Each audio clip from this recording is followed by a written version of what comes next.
Hey, folks, and welcome to the show. I'd like to thank everybody for coming out tonight. I think the lighting is okay. Hopefully, the sound is okay. I've been having Windows related sound issues for some time, and I hope that goes away tonight. I've made some tweaks. Let's hope so. We are clipping Western Front from the Der Weltkrieg series, which has been sitting around for quite a while. The only thing we've played out of this series so far has been stuff out of the Eastern Front game, but it's like perpetually on the list, and I am sure that we will get to it at some point. So thanks to Christopher Prest, who has, through his ill influence, has inspired me to get this thing done. The Italian front's clipped, and the only two I have to clip are this one and the Ottoman front. So We are drinking something that was left here over the holidays. This is Ardbeg Wee Beastie. It's 5 years old. It's very peaty. Um, and it's okay. It's just kind of hard to you kind of have a hard time getting through like a whole bottle of it, right? I believe we had that experience um last time we had a bottle, but it's Ardbeg, so it's pretty good, and it is if you like peaty, it is very peaty. And it's pretty good. The price is pretty good as well. So we got that going on. So I'd like to thank everybody for coming out. Let me get the stuff up here. We'll get the ticker up. Did we set the stream for 8:30 by mistake? That would be a mistake if that occurred. Sorry about that. So hopefully we'll still have people here. It looks like nobody was fooled by any scheduling snafu, judging from the number of people here already. Well, that changed the way the ticker looks, didn't it? Okay, let me fix that. Yeah, there we go. Okay, very good. All right, so what do we got going on tonight? We're doing the best of Avalon Hill, and I have us penciled in to cover the years 1979 through 1985. We will see if we get that far. There's quite a few games in there. This time I have taken care to leave out random expansions that appeared in the pages of the general, so that ought to save us a little bit of time. But nevertheless, there's a lot of very well remembered stuff that occurred that appeared from Avalon Hill in this period. Let me also mention that the stream last Monday, which was the benefit stream for Mark Ruggiero, was a big success. Mark was very happy with it. I was very happy with it. We have another of those items that came in a little bit later tonight that we are going to try to quote unquote give away in exchange for a charitable contribution. That game is, I will pull it up here. And I want to do this up front so people have time to say if they want something, because it's not a cheapo. What we have here is Dogs of War from Thin Red Line. This is the first game in their C3 series. It is out of print. It goes for respectable change, let's say. So if anyone would like to make a contribution to Mark's recovery fund, Mark and his wife's recovery fund, throw your bids out. I don't want to call them bids because I don't want to make it seem like this is an auction, but which would be illegal in Ohio. But for a suitable offer, we will get that information to Mo from Mo's Game Table. And once we have your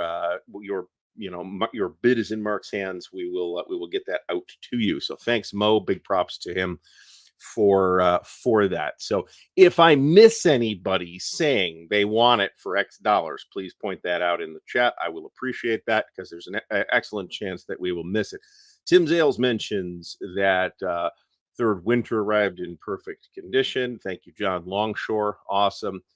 John C, not exactly, but you got to have a license to run one. So this is not an auction. This is a charitable giveaway in exchange for a contribution. So that is why I make that disclaimer.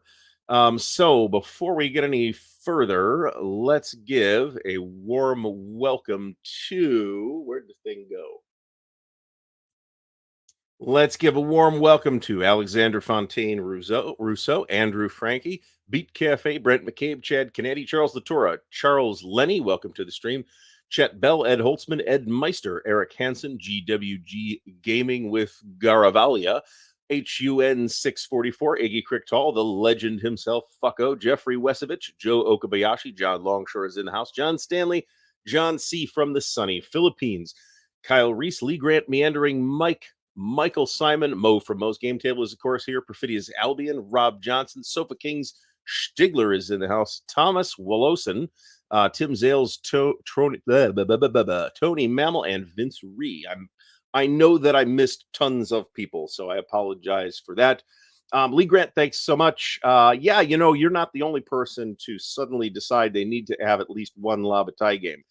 ID Jester himself unboxed his, what I believe, I haven't watched the video yet, but what I assume is his first Labatai game just yesterday or today, I believe. So check that video out.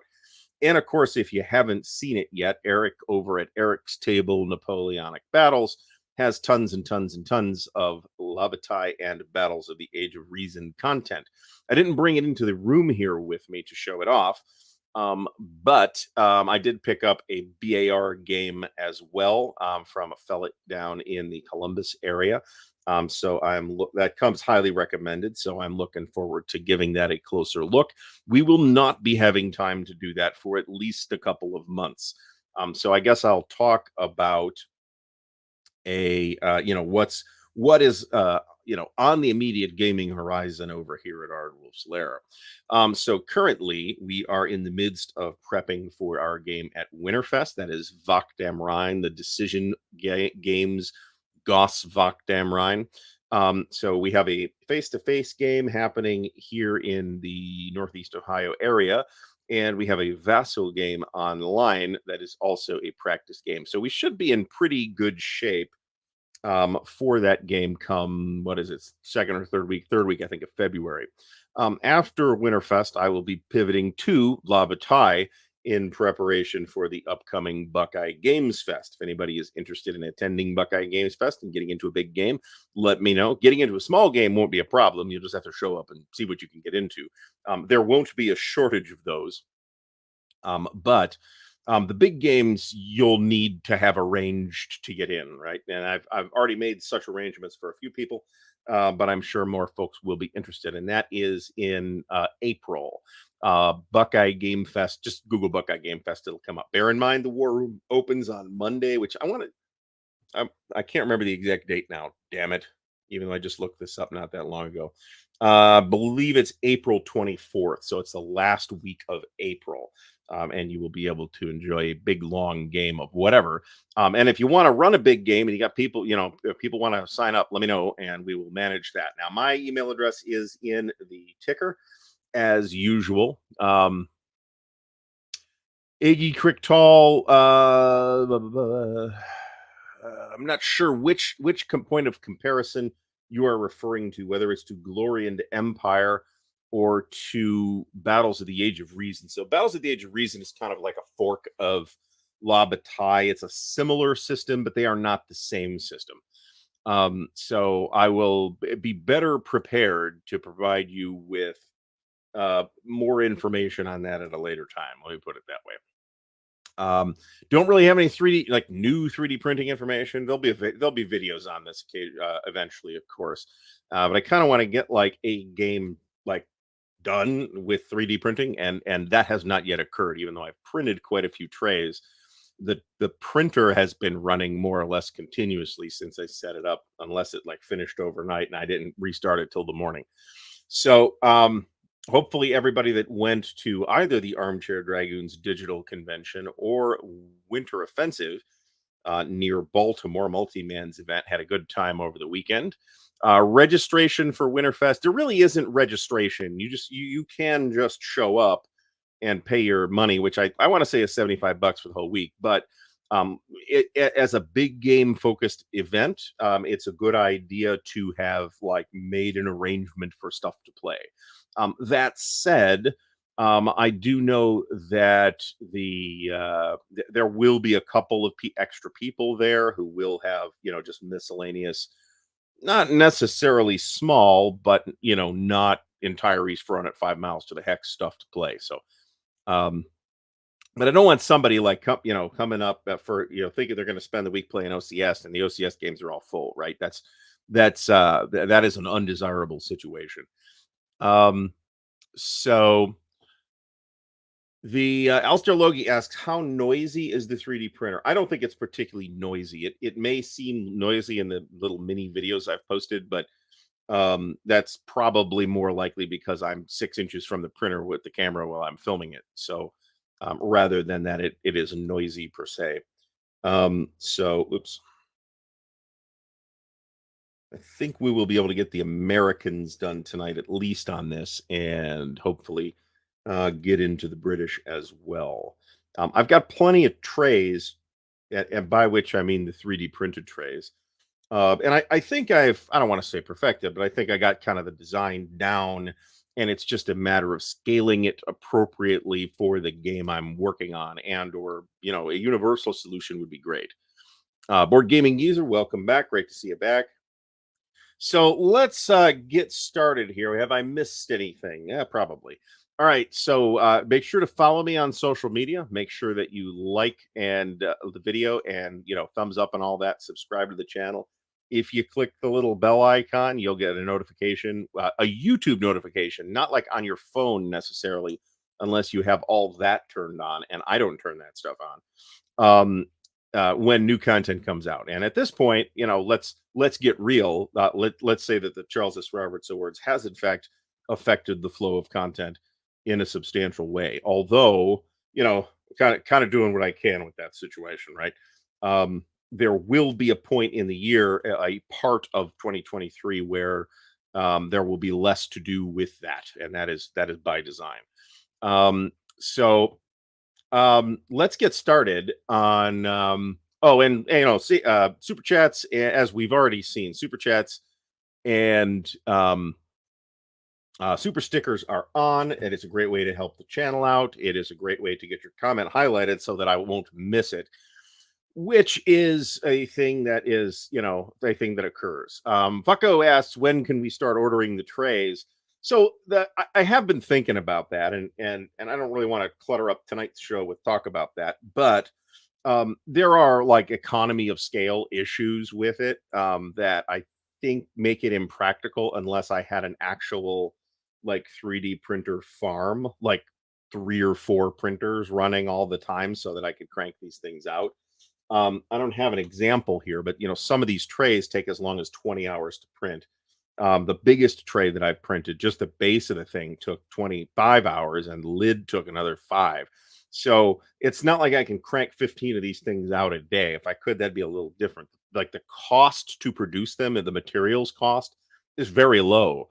Even the biggest ones that I've done have, materials cost somewhere in the neighborhood of $4 or so. But it's a matter of the time and the bottleneck, because I've only got one 3D printer. But that doesn't necessarily mean it can't happen, nor does it necessarily mean that there won't be some other solution that materializes at some point. It just has, I've still got to work out how that'll happen. So um,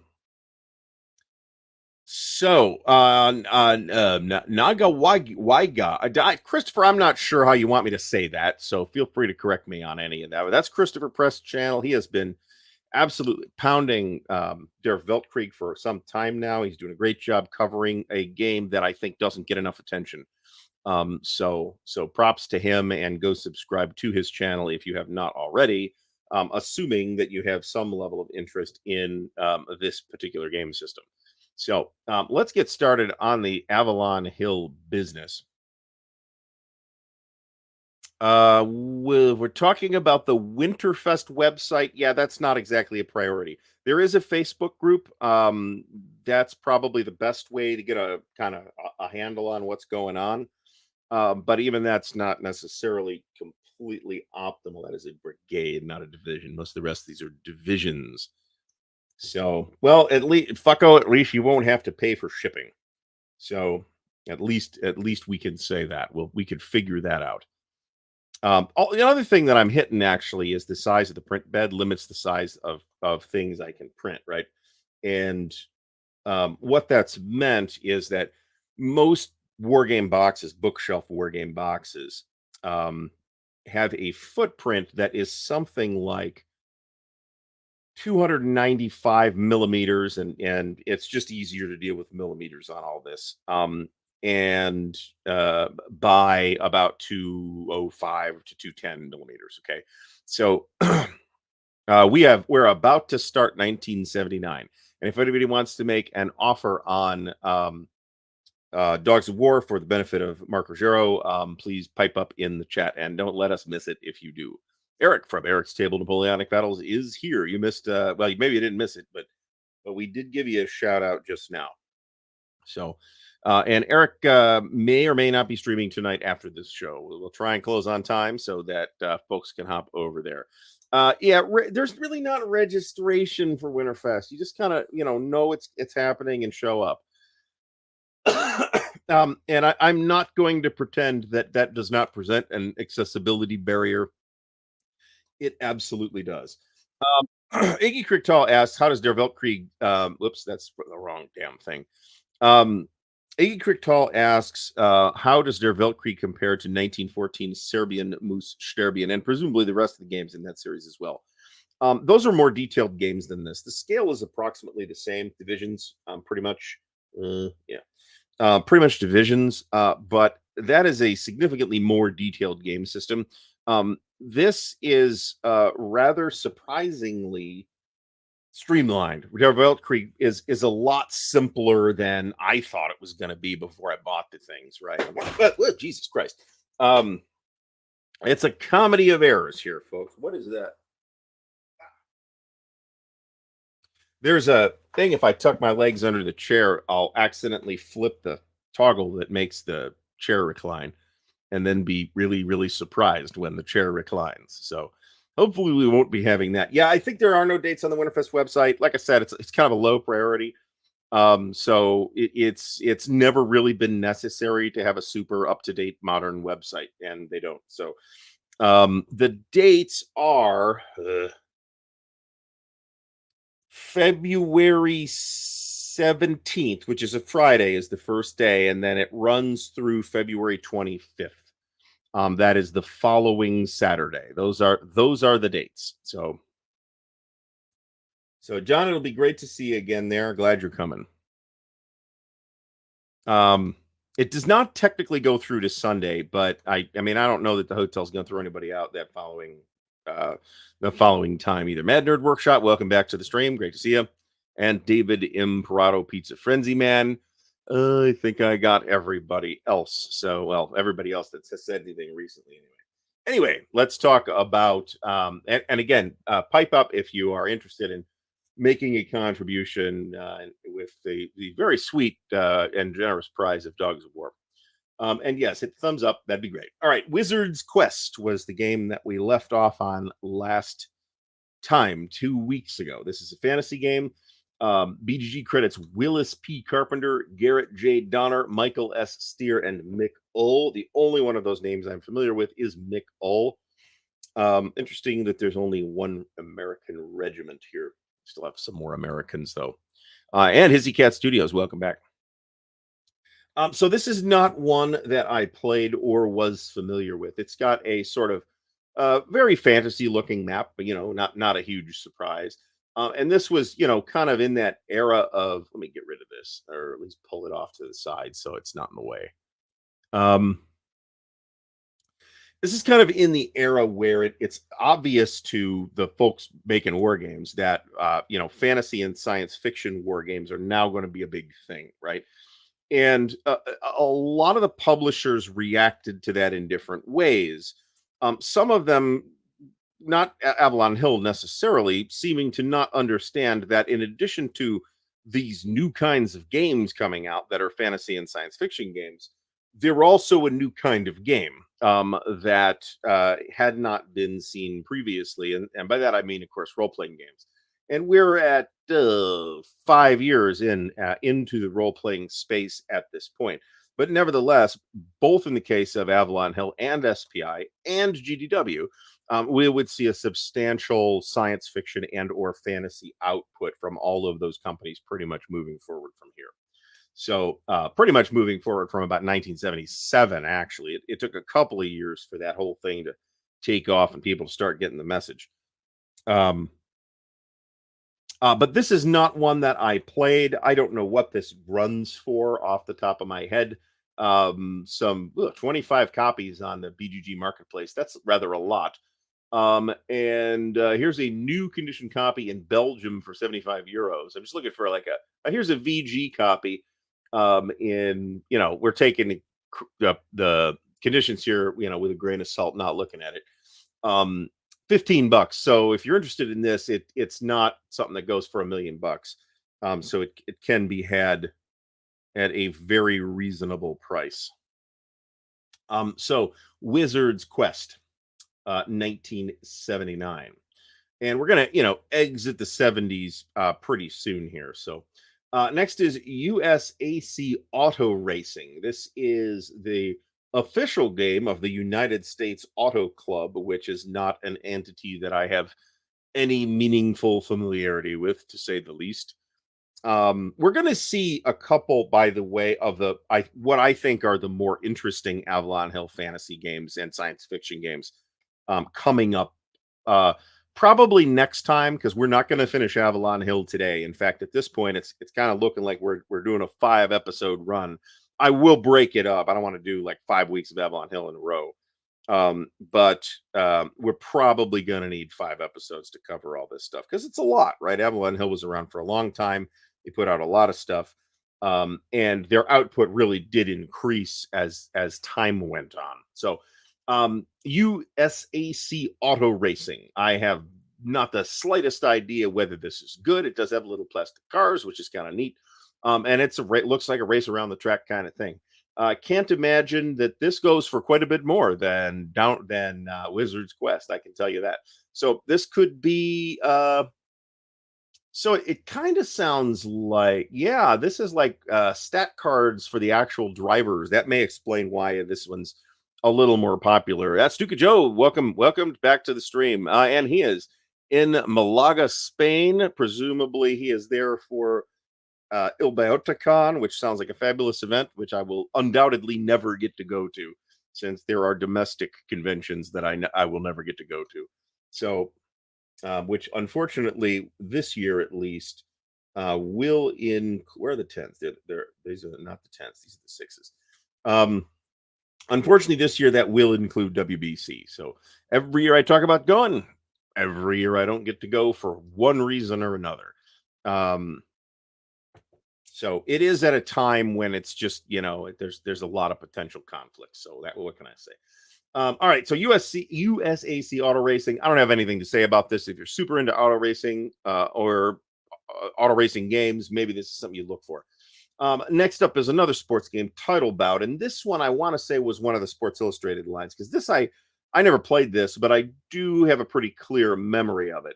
Card-driven sports game of professional boxing, play with over 500 and all-time great boxers for each weight division. So this is another one where, probably due to, shall we say, relaxed licensing notions at the time, where you get cards for actual boxers, which is kind of cool. I mean, who hasn't thought their way through that barbershop scene in Coming to America, where it's Rocky Marciano versus Joe Louis for whoever. So, that is notionally cool, and you can maybe try and play that out here in Title Bout, which is kind of neat actually. Price history on this, I'm curious.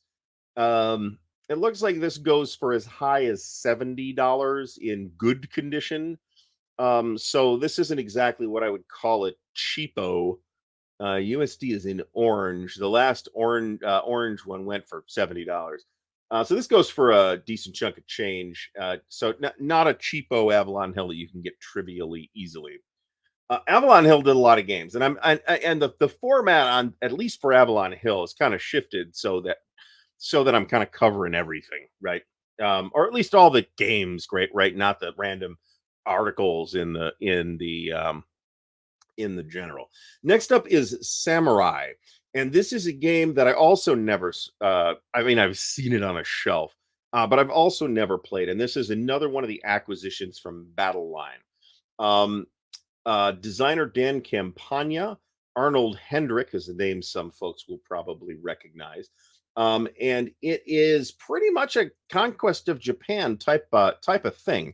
If you enjoyed Milton Bradley's Shogun, which was my favorite of that series of games, this might be worth looking at. The map is relatively plain, but this is actually a fairly interesting looking game. And I think you can see that it comes from Badline by looking at the weird pink cover.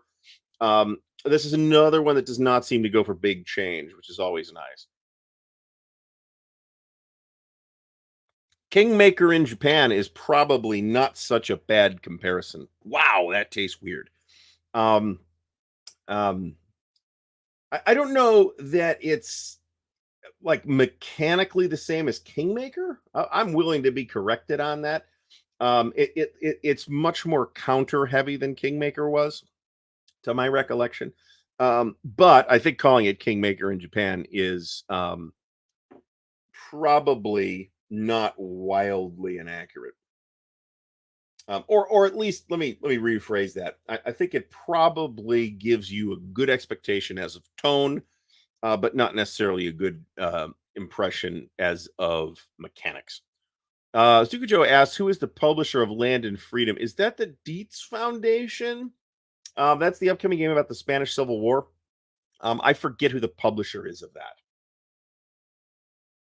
Next up is this one I did leave in because it's an expansion to Midway. Um, and it is, I don't know what this is, and I don't know why I included this on the list. This is another bizarre general article that gets its own entry in BGG as its own thing, and I don't know why.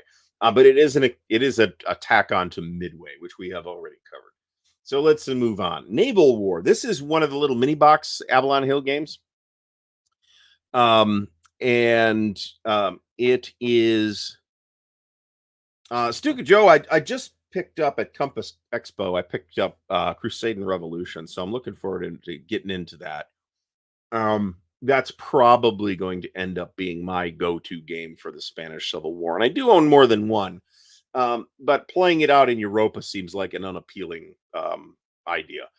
So Naval War is a card game designed by S. Craig Taylor, and BGG at least credits a Neil Zimmerer, who I have not heard of, nor am I familiar with. And you can see that you've got, like individual ships here that you play out the little battles on. And it's, this is probably fun. Well, it may have been published with map encounters, but it was still just a general article. The general did occasionally include that stuff. Um, um, I don't know much about the Spanish Civil War as a topic, and while there have been some games on it, there haven't been all that many. So blah blah blah. The Crusade and Revolution, I think by a Spanish designer, co-published with a Spanish publisher, I think that makes me think it's real promising, and it's got a really high. It's highly rated. Let me put it that way. So Naval War is supposed to be fun. I never played this. Not super into these whole light war game, card game type things. As Jeff Beeler mentions, the designer is Alex Knight of Land and Freedom, and there was a demo of it at the Armchair Dragoons digital convention over the weekend. And that may end up getting posted on somebody's YouTube channel. I'm not sure. Moving on from Naval War, we have, I think, a bit of an iconic game here with Magic Realm. Now, back in the day, uh this was published. Who's the one other publisher? Hobby Japan. Okay, that makes sense. Because I didn't think this had gotten picked up from somebody else. So this is a big game. It came in an Avalon Hill flat box, a standard 1-inch Avalon Hill flat box, and it was one of those Avalon Hill flat boxes that was absolutely packed, and that you had a lot of trouble getting it all back in the box after you took it apart and maybe tried to play it. It's also pretty complicated, although I believe there's like a basic, intermediate, and advanced game. Um, it was if you played with everything, the advanced game I think was an Avalon Hill complexity rating 10. The rule book was probably not as crystal clear as it could have been. There's a lot of these, and this is pretty obviously, especially when you look at when it came out. This is pretty obviously an attempt by Avalon Hill and designer Richard Hamblin, who's did some other interesting things as well, by the way. This is an interesting game, but it's pretty obviously this is going to sound more dismissive than I mean it, but um, I'm going to put it this way anyway. It's pretty obviously an attempt by Avalon Hill to kind of cash in on the fantasy thing inside a space where they already feel comfortable as a publisher, meaning board games. Another thing I will mention is Drew Detterer, welcome back to the stream, mentions there's been a lot of fan material for this over the years. So if you want, last I checked, and we are not going to go fishing for this now.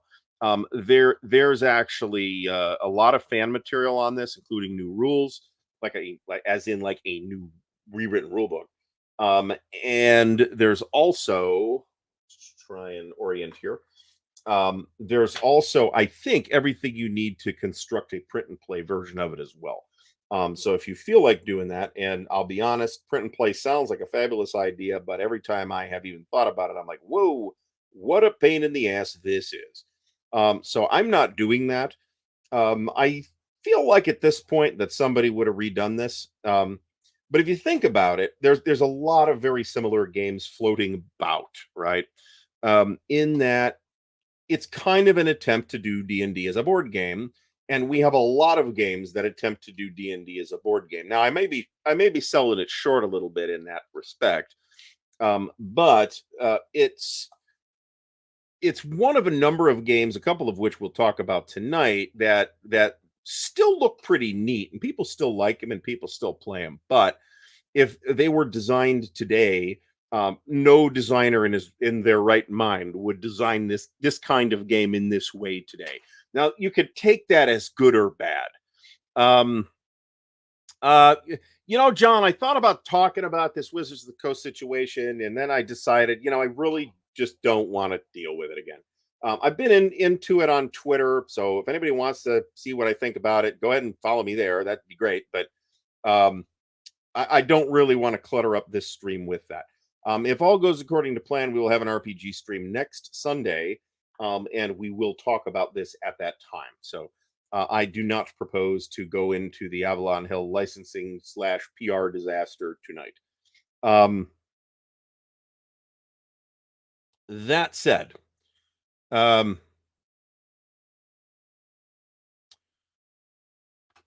so Jason Williams says the game is in Rights Hell. Hasbro thinks Hamblin has it, and Hamblin thinks Hasbro has it. Okay, I mean, I find that believable. That is sometimes a thing that comes up with 40-year-old games. The fact is, again, I don't want to get into stuff that's going to touch on either legal advice or the current Wizards slash D&D situation. And there's a fair amount of video on this. Now, if you want a copy of this, you're going to see that it goes for nice money. You could probably get it for better than $198 in VG condition, but you are going to pay for this. This person wants $290 for it. That I think is really way too high, but that's me. Again, this is another one where I think it's a cool game. It's a neat game. It probably isn't something I'd really be interested in playing nowadays. Um, Another one that a lot of the same logic will apply to is The Longest Day. Now, this is, if I'm not mistaken, the largest game that Avalon Hill ever did in terms of map footprint, and maybe in terms of number of counters as well. But that gets a little dicier because then we have to talk about ASL. And by the way, tonight is the night we get to ASL. So this is a Randall Reed design.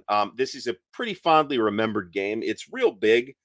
Um, it's got a number of interesting, and I don't want to say unique, but idiosyncratic characteristics. Like it uses the authentic period unit symbols. Um, Most people found that irritating and confusing. It also uses a number of different shapes of counters. There are square counters and round counters, and I vaguely recall that there were triangular counters too, but maybe I'm thinking of a different game. That is possible. Um, this is one of relatively few games that cover Normandy at this scale. There are a few other ones. Overlord and Killing Ground from New England Simulations, The Battle for Normandy from GMT, Atlantic Wall from SPI, and a very different Atlantic Wall later on from Decision. I would probably rather play of those games that I just named. I think this is the one that's least worth playing now. This isn't an awful turd, but I think I think that in this particular space of battalion level Normandy games, I think there's better options now. Like every other option at this scale. I mean, you're already signing up for a huge monster game, right? If you're going to do that, then I would just as soon go for something else. Also, I will mention that with a new edition of Battle for Normandy coming from GMT at some point, presumably, the price on existing copies of the Battle for Normandy from GMT, which had been north of $200 or 250 in recent years, has has bottomed out. I am now seeing copies of that being sold on the Consim marketplace on Facebook for $80. That is, in my opinion, a both more playable and generally better game than this. So I might catch some flack for that. And as you can see, it's worth big money. Here's another thing, though, that I'll mention. It should you decide that you really need, despite what I think, a copy of The Longest Day that you should bear in mind. Apparently, there was a very common board collation issue with this game. So I think there's like 5 or 6 or 7 or something like that. And they're mounted too, right? So I mean, it's a hell of a thing. This is somebody's photocopied and blew them up and put them on a wall. So that's a tear. And I've been seeing that picture all over the place. So in any case, apparently it was very common for you to get like 2 board 3s and no board 5s, right? So if you like run down a copy, that is something to keep your eyes open for. Certainly, if you get a shrink wrapped copy and it has that problem, you are simply boned. So you do not want to put yourself in that situation, especially when you may have spent $200 or $300 on the damn thing. So caveat emptor on Longest Day just for that. This wasn't an Avalon Hill flat box, but it was, to the best of my recollection, the only Avalon Hill flat box game that they did in a 2-inch flat box, not a 1-inch flat box. So I mean, I wouldn't call Michael Simon's not wrong here. I wouldn't call Battle for Normandy a light game, but by comparison to any of these other games that I just mentioned, it is lighter than all of them. So Little Round Top. This came out of OSG, where I think it was called 20th Maine. Yeah, okay. So this did come out of, this is one of the little mini box Avalon Hill games. Designers David Martin and Leonard Millman are credited by are these the Marines? Can't see shit here. I don't know. Anyway,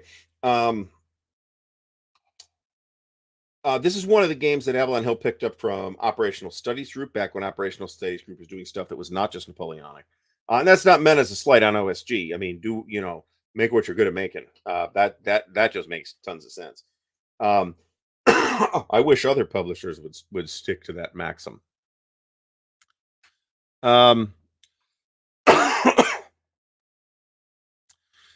So, of these 3 games, I'll include Killing Ground and Overlord as well, just as part of the discussion, because the same logic is going to apply to that as to Longest Day, because they're out of print and are very pricey on the secondary market.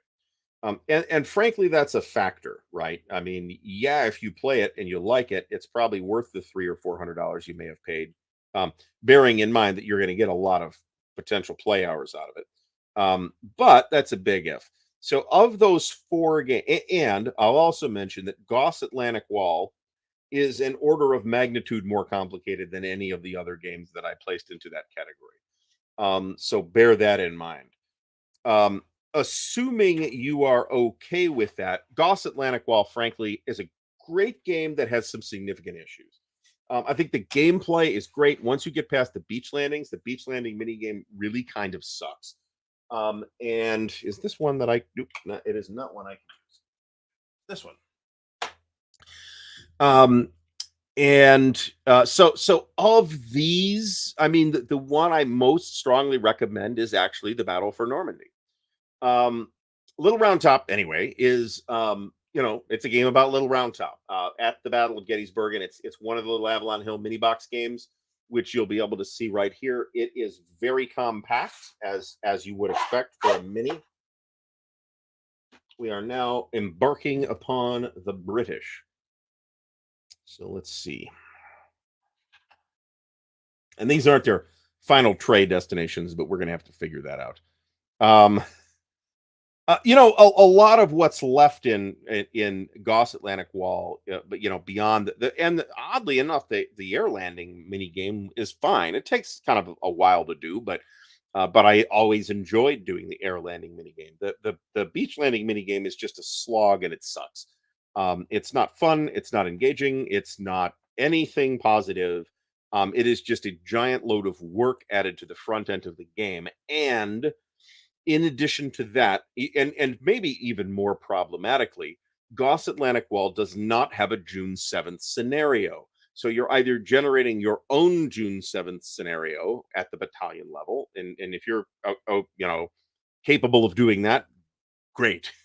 I would, where I am, and I'm not, I've read a decent amount about the Normandy invasion and the Normandy campaign, so I'm not starting cold here. And I would feel obligated to do quite a lot of research legwork before preparing such a scenario.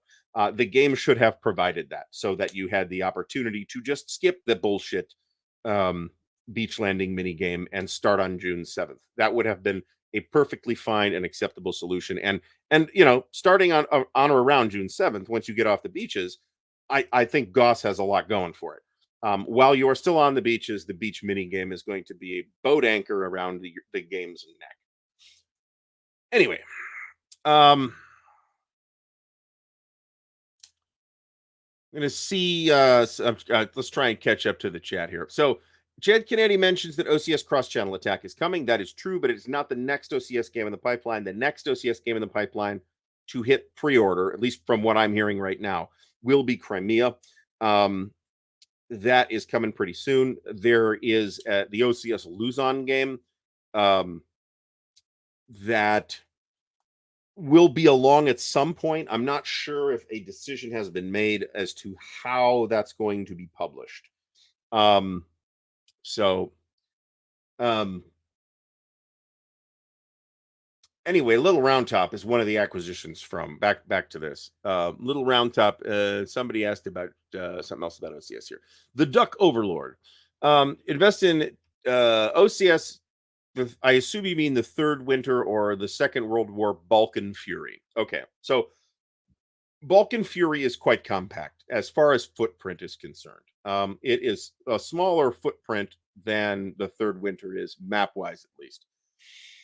I think that the much as Vince Ree had a negative reaction to Goss Atlantic Wall, which is, I think, frankly, a bit of an understandable reaction, right? That system is just not going to sing for some people. I had a similar reaction to the Second World War series. I think it's got some mechanics that I really strongly dislike. Now, the best thing I can tell you is, if you don't trust me, go over to. I have the best way for you to tell whether you will like that system or not.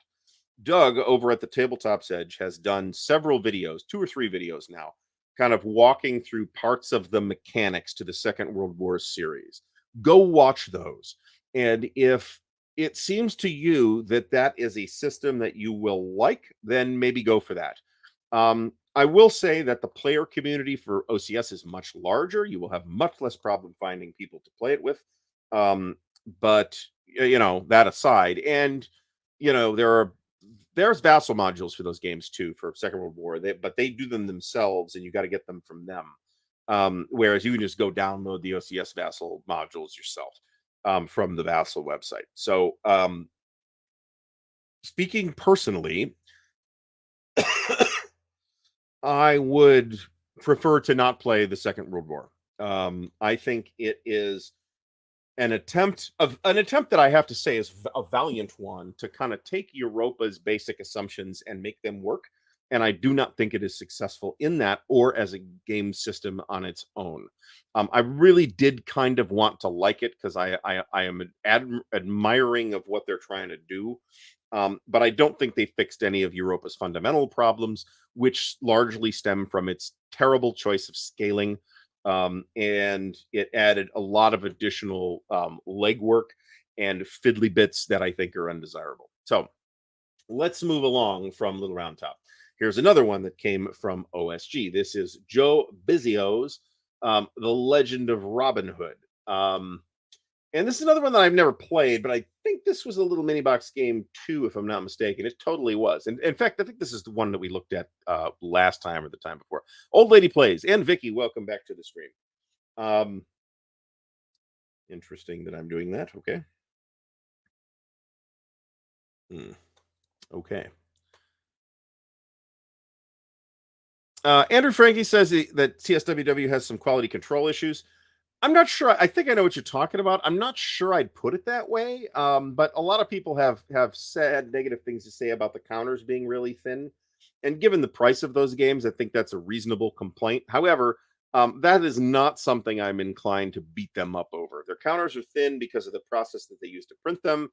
There are some trade-offs involved in that process, right? That the counters are thin, but there are no registration problems either. And that has been a persistent problem in other war games forever. So, also they misspelled Barbarossa on the side of the box, which I wouldn't call a quality control issue, but I would call it somewhat comical that they have a boxed game out called Barbarossa. So, so that aside, Legend of Robin Hood. Don't have much to say about this. Came out of OSG. Avalon Hill picked it up. It's one of the Avalon Hill minis. Next up, I also don't have much to say about Intern. Each player is an intern, competitively trying to admit patients, diagnose them correctly, treat them, or send them to your colleagues. This sounds like not my thing, right? It goes for more than some other Avalon Hill games of similar age, but otherwise, I don't know. I believe that was a Jan and Dean song, actually, Alistair Logan. You're talking about Little Deuce Coupe. Here's 100 Days Battles. This is one I showed off a couple shows ago. This is another one of the minis from OSG, but in this case, I'm not sure who the lead designer was without checking, but I would assume that Kevin Zucker had a hand in it because it's his system. This is a tiny footprint, stripped down rules version of the Campaigns of Napoleon system. Eventually, and I have two. So they did two of these in the minis. Actually, I think they did three, but we'll see that in a minute. Sort of, but eventually you will see a video from me on this system, and it is probably going to use this one of the two minis that I have, 100 Days Battles and what's the other one? I forget. But we're gonna hit it in a few minutes here. So Clark Commando 1983, welcome back. Has anybody seen, speaking of Mark, hopefully you have had a good time at Game More Con up in Oregon. And it sure seems like you have from the pictures you've been posting. So if anybody has seen anything about an offer for the Dogs of War, which we have available tonight, and I missed it, which is totally possible, please mention it in the chat. Moving on from 100 Days Battles, we have Freedom in the Galaxy. Now, bear in mind the date here, right? 1979. So this is a really interesting game, okay?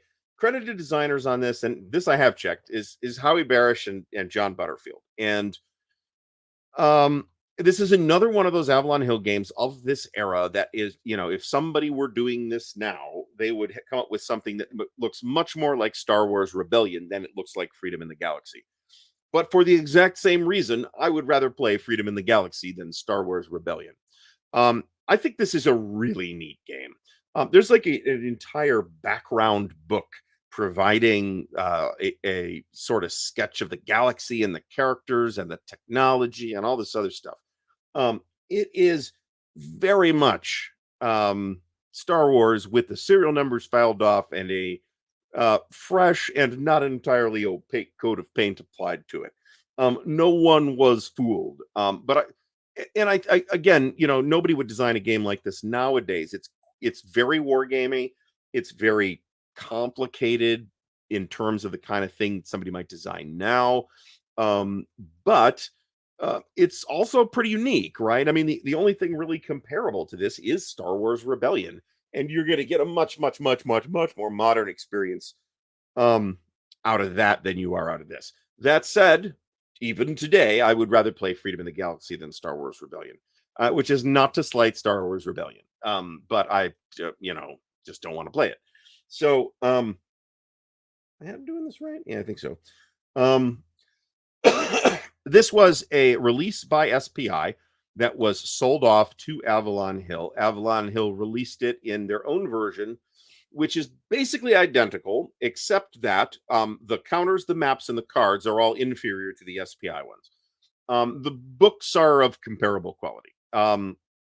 SPI's cards had a sort of a glossier finish. They were still kind of the punch out cards, but they were a little nicer than the Avalon Hill punch out cards. The Avalon Hill counters have center nibs, which I find undesirable. Okay.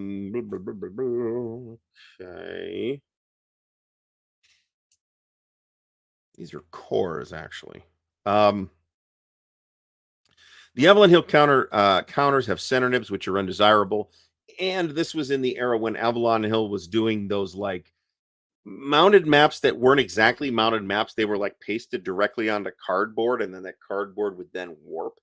A number of games of this era suffer from that, and this is one of them. That's why I went to some trouble to hunt down a copy of this because I had this back in the day. I went to the trouble to hunt down an Avalon Hill copy because that's what I had back in the day. And within a year, I had traded it off to Fucko for an SPI copy that is in otherwise similar condition. I think mine was unpunched and the one I got was punched. But other than that, I prefer the SPI copy with the unmounted map and the counters without center nibs. This is a really neat game. I don't know what it goes for. I would consider. I think I paid more than any of these prices. A legitimate VG copy for $45 is roughly what I paid. Mine might have been one notch up from VG because it was unpunched. So this is a game that I don't recommend to people as such, because it's designed in a way that nobody would design a game anymore, of this type anyway. But I have an enormous fondness for this game, and I would be delighted to play it again at some point. So, Perfidious Albion, are we saying that SPI tried to get the license from it wouldn't necessarily been Lucas. It might have been 20th Century Fox. And remember that the West End Games license occurred several years after this, so that may have been a factor too. I have never heard that SPI tried to get a license for this. I think the background is actually kind of neat and feels fresher than Star Wars at this point. So I'm happy with this the way it is. Moving along. Speaking of licenses, Dune, Frank Herbert's Dune. This is a very interesting game, I believe designed by some or all of the same designers that designed Cosmic Encounter. And while it is not mechanically similar to Cosmic Encounter particularly, a lot of the same design ideas underlie both games. This is a terrific multiplayer game. I think you could reasonably consider this totally unplayable garbage if you only had two people. There's a new version of this from Gale Force 9, which has some expansions. This is a great game. If you want to see video on this, I want to say that I think the best video on this is actually Matt Colville's videos on this. Well, you can watch the gameplay ones if you want. I'm talking about the one where he explains the rules. I found that super duper valuable for myself playing this game relatively recently. This is a terrific game. It is highly variable in playtime, so you may have a game that ends in 45 minutes, or it may run for 7 hours. You don't really know. Each of the factions is very different. They have different abilities. They have different victory conditions. It's a really innovative and I think somewhat influential game just from a design standpoint. And I think it does, well, it doesn't like try to recreate the book. It does a very good job capturing the correct tone of the book.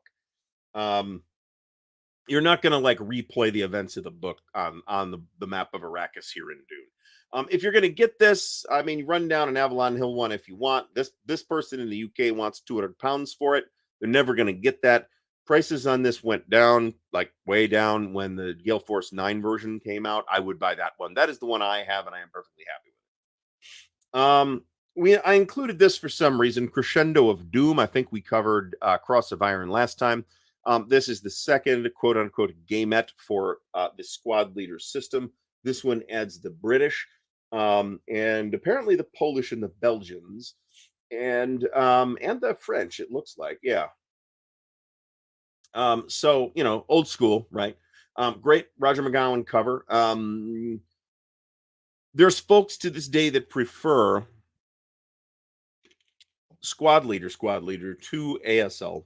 Um, there's not too many of those folks, but there are some, and I have some sympathy for that instinct. But that said, I'll take ASL over regular squad leader, or barring that ASL starter kit, which I think is a nice distillation of all the almost all the basic moving parts of of ASL into something that, in terms of complexity, more closely aligns with regular squad leader. Now, I'll mention this as perfidious Albion implies. Excuse me. That the rules did, kind of keep getting crufted up by successive Avalon Hill squad leader modules. And this was part of the motivation for doing ASL in the first place. And it ended up being a very similar, but basically redesigned game. I think more of a collector's piece than anything else now. Circus Maximus. Credited designers on BGG are Don Greenwood and Mike Matheny. This is a game that's very fondly remembered too. I have a copy of this that has never been punched, and I have never played it either. But it looks neat. It is what you think it is. It is a game about chariot racing in ancient Rome, and in the style of Ben-Hur with the spikes on the wheels and all that.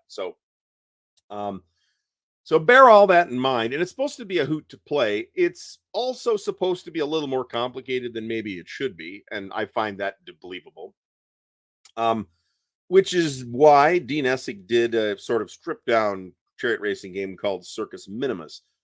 There's also, of course, the new Charioteer game from GMT by the designer of Sekigahara, whose name I'm not recalling. Somebody will mention that. And that's supposed to be fun too. Obviously, a much, much, much, much lighter game than this is. This is a big convention hit, right? People back Calkins. Yes, thank you, Meandering Mike.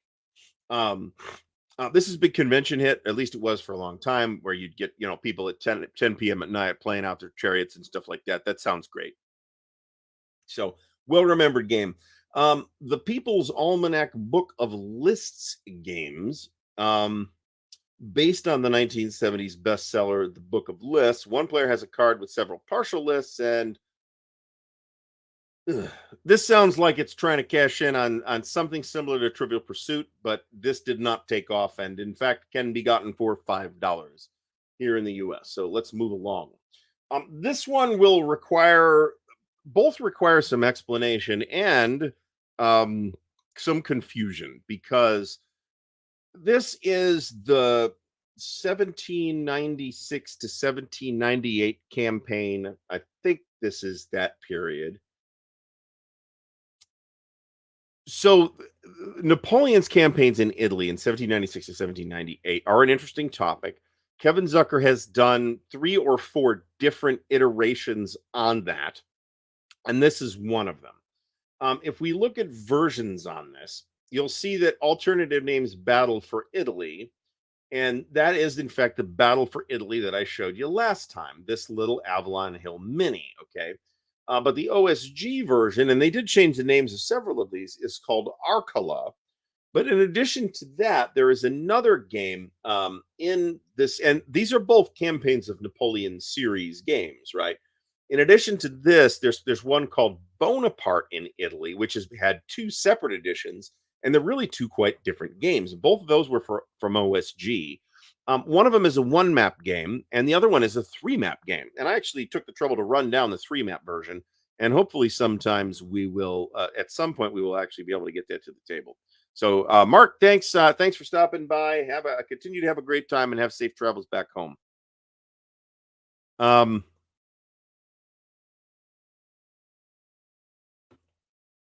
So, so there's a bit of a confusing mess surrounding the publication of the various games that Kevin Zucker has done on this topic. I have Battle for Italy, the Avalon Hill version of this, at least according to Board Game Geek, and I have this one. This is the big. See, this is not Arcola though. This is yeah, actually it is. So this is a comparison here. The little map here is Arcola. The big three mapper is Bonaparte in Italy. Okay. And that's the one because of the scale and the subsequently greater detail. That is why I chose to run that one down. And I did manage to get it for a not completely crazy price. Fast Times mentions Bonaparte in the quadrilateral. So, and yes, there's a lot of blank counters in here. So Bonaparte in the Quadrilateral is part of the Library of Napoleonic Battles series. I know we've been back and forth over this a number of times, whether it's operational or tactical. Um, it's it's kind of neither. It's not a perfect fit in either of those categories. Where the campaigns of Napoleon system is an operational system, and was, I think, an influence on great campaigns of the American Civil War, um, but not necessarily the biggest influence. Yeah, so Bonaparte in Italy is this thing. Okay, this is the big three map game, and this is the one that I've got. So the one Perfidious Albion is talking about, and I had to go through this, right? Is Battle for Italy, the little Avalon Hill mini game, which is Arcola, which is a redo of this game from 1979 from OSG, right? It is super confusing. So moving along, War and Peace Classic. This is a Mark McLaughlin game. There have been a couple of recent new versions from One Small Step, which are very nicely presented from a physical perspective. Um, this is it's let me pull up a picture here because otherwise I might have trouble explaining this. So, dreadful picture, no, nonetheless. So this is it's a standard sized Avalon Hill map, but the layout is weird, right? Instead of sort of a 2x4 panel layout, you have a 2x4 panel layout, but the panels are all turned by 90 degrees. So so you have like all of the territory of the part of the Napoleonic Wars that starts in 1805. You don't have Egypt or anything like that, or really the Ottoman Empire at all. Um, this is a classic, and it's a very well regarded classic, and I think it still holds up with a significant caveat. I think this game still holds up very well. The caveat is that there is a grand campaign which lets you play out 1805 to 1815. And I don't think the grand campaign works particularly well, and I don't believe that the OSG version fixed it. That said, there are a lot of really meaty and really good scenarios in the rest of the game that I think more than make up for that deficiency. So this thing gets a recommendation from me as an Avalon Hill game from this period that I think holds up maybe better than in the top several of how well they hold up. No, they're not there, and in this period, that terrain over in Turkey was not a factor. In 1898 and 1899, it was, or at least 1899. But in 18 and this game starts if you play the Austerlitz scenario starts in 1805. If you play the Grand Campaign, it starts in 1805, like the vast majority of Napoleonic strategic level games. This is less of a strategic level game that because a lot of the strategic level stuff like production and stuff like that is very rudimentary in here. At heart, this is basically an operational level game. You can think of it in some ways as paralleling Pacific War in that respect, where the campaign game is kind of tacked on um, because the designers felt obligated, or the publishers felt obligated to include it, and not necessarily because it works really well. No, you don't get the Russians versus the Turks. That's true. That did happen, but um,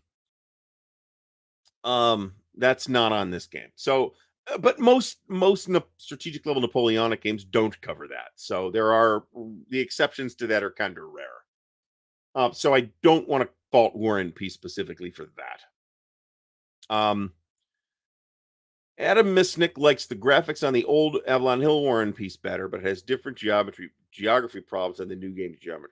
So one of the idiosyncrasies of War and Peace is that the rivers run through the middles of hexes and not along the hex sides. That is a really bizarre choice, and results in a I think, pretty kludgy rule for handling what side of the river you are attacking from. In the new version, the rivers run across the hex sides, and I think it just works better and is easier, and there's no good reason to do it any other way. I'm not saying that geography problems aren't there in either version of the game, but I think that is a bit inevitable in a game on this subject on this scale. So, um, yeah, the trouble is you're not going to get Suvorov in any of these games because he's dead by 1805. So, this is true. This is true. There is, and for the British too. If there's like a foreign war, they've got to like send some stuff to the foreign war. So it's in the game. It's just that you're not playing it out on the map. Nations in Arms. So if I don't really want to talk about this tonight because I think this deserves its own video. Um, Nations in Arms is from Compass designer Stanislaw Thomas, who has done about 4 strategic level Napoleonics games, and the Nations in Arms from Compass got a bit of a black eye because the rule book was not great when they first released it. There have been a couple of fan rewrites of the rule book, and there's a second edition rule book that came in the second quote unquote second printing, and which I believe is the version you can download right now, that does clean up most of those problems. Um, I think that Nations in Arms is a super duper underappreciated game. This is the granddaddy, however, of Nations in Arms and many of the other strategic level Napoleonic games. Nations in Arms is clearly an attempt to bring in some of the ideas, but not all the ideas, and certainly not the full blown CDG mechanic from the Napoleonic Wars. Also a Mark McLaughlin game, by the way, and which is a terrific game. I was just going to mention that Gilbert Collins just did a video on this, on how to organize this thing, and on how to organize Nations in Arms. War and Peace, you throw everything in a baggie. There's really no way to do it. Counter readability on the Avalon Hill version, different printings of it might differ, but on my copy, counter readability is terrible. You will have a great deal of problem determining which minor other blue counter this particular thing belongs to. And for that reason alone, I think I would never play this original version of it again. I would be happy to play the one small step version, which has actually readable counters. So the map of the original is bland but fine. The map in the new one is gorgeous and maybe a little overdone, if anything. But in any case, it's some minor fixes in there. I think it's a worthwhile new edition of War and Peace. It's a great game. I'm not sure we're going to get to. I believe we're going to get to Empires in Arms tonight. Now,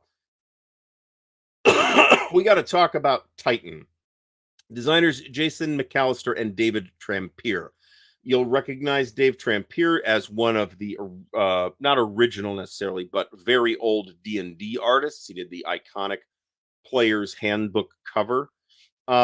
Empires in Arms, comparing any other game, we'll talk about Empires in Arms when we get to it, but comparing any other game to Empires in Arms is an apples and oranges comparison because Empires in Arms is different from everything else. So Titan is a monster bashing game played on sort of a soccer ball map. I'll show you a picture of the map if I can find it.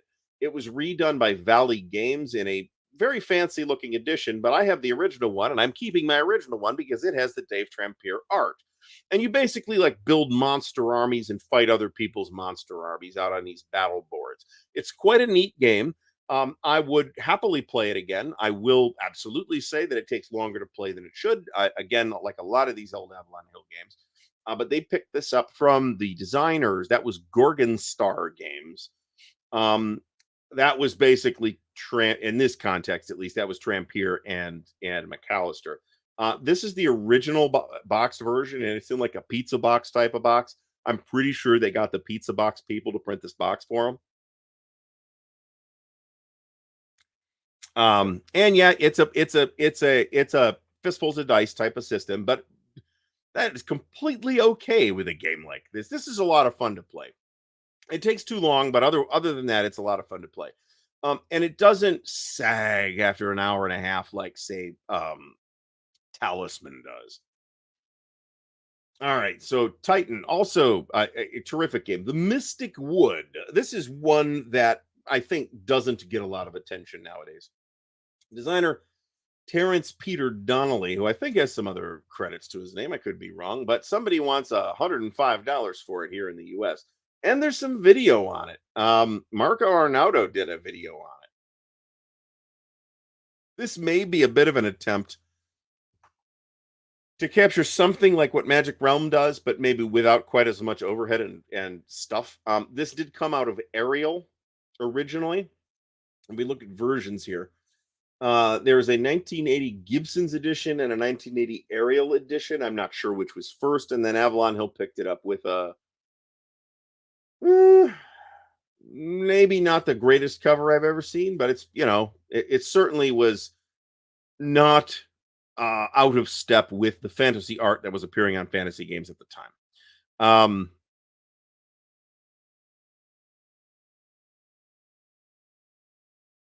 Now we're getting now into one of the most interesting and probably the most interesting and definitely one of the two most interesting fantasy wargaming type games that Avalon Hill did. And this is Dragon Pass. This is under license from Chaosium. This was originally published by Chaosium, actually, and wasn't it originally published under a different name? Maybe not. Maybe not. So we see the there's the Chaosium edition.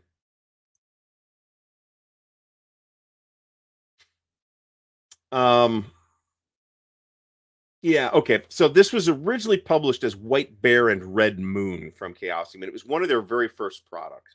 This is a later box cover, but this got passed to Avalon Hill. I think not necessarily as a part of, but around the same time as they started talking to as Avalon Hill and Chaosium started forming a relationship that would eventually lead to Avalon Hill's publication of RuneQuest Third Edition. So I don't know that this re-implements. I think this is the same game with maybe some different art. If we look at the this is based on like I think William Church maps out of the original RuneQuest. Well, the maps might actually predate RuneQuest because White Bear and Red Moon predated RuneQuest. So here's this is a pretty cool map, I think. And this is set in the world of Glorantha, traditional setting for RuneQuest. We have a nose problem here.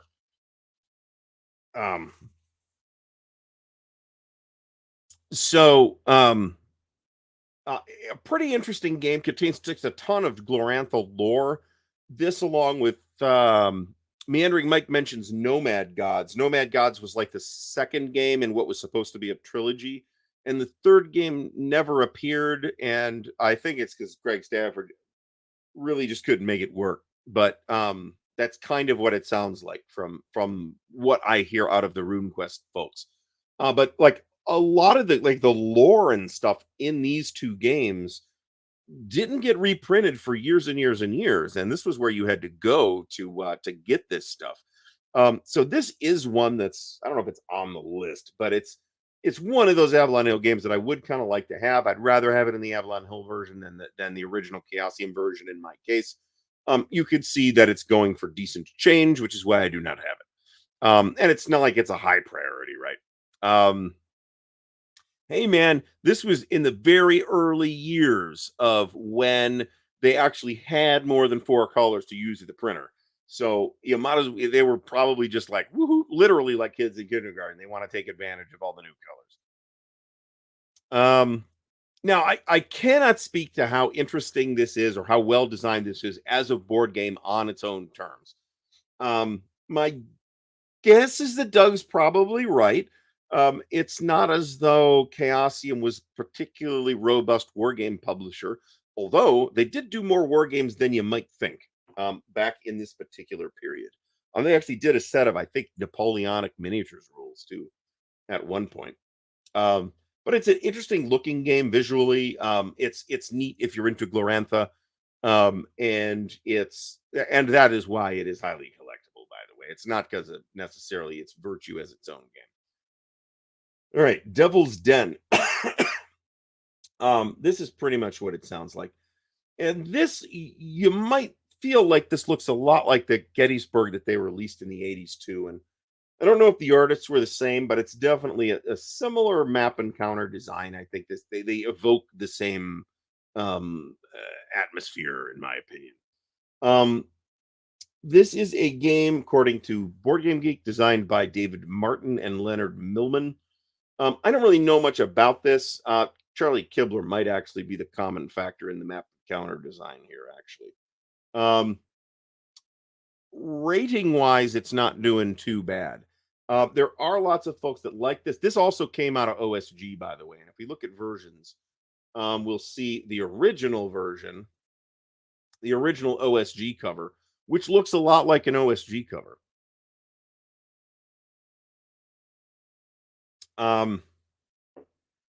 Graphic design on this one with Larry Catalano. I wonder if that means that they redid it for the Avalon Hill version. Well, in that one picture, this looks very much like Gettysburg, and on this picture, not so much. But lots of folks fondly remember this game. And it's like a decent sized game. It's one map. Did this have a mounted map? Does anybody know if this had a mounted map? I would assume that it did. And an SPI sized 400 counter sheet. So good sized game, right? Civilization. Excuse me. This is the original Francis Tresham civilization. And they ran into legal trouble between this and the later computer game Civilization. Somebody sued somebody, and Avalon Hill lost, even though they had the prior game. I don't know how that worked, but that's why it was allowed to go out of print. This is another one of these games. It's a great game, but it does have things that are considered bad design nowadays, and it takes too long to play. Otherwise, it really is a good game. It's a classic. There is an expansion for this, which I may not have captured in this list, called Advanced Civilization, that came out from Avalon Hill in its own box. And I'll be honest, I would probably not consider playing Civilization without the material from Advanced Civilization.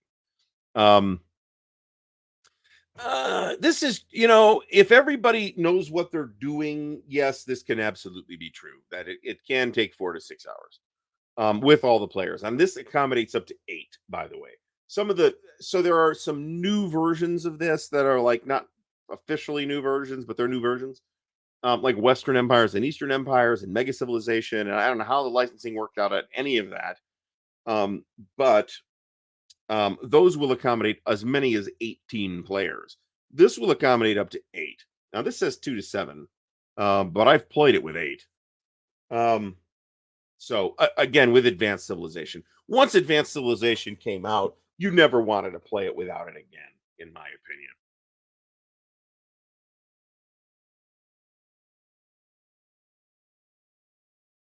opinion. Peter Fulford, no, this is not correct. In fact, I still have my original copy of Advanced Civilization. So right, I do. I didn't get rid of it. So there is a Western expansion map that was not included in Advanced Civilization, but you could buy it separately from Avalon Hill. And then later there was an Eastern expansion map that appeared somewhere.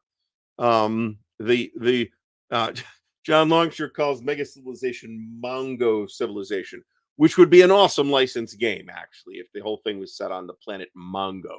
But remember that Mega Civilization was shipped in a giant wooden suitcase. So, man, it's big. But it goes all the way to India, right? This doesn't. So,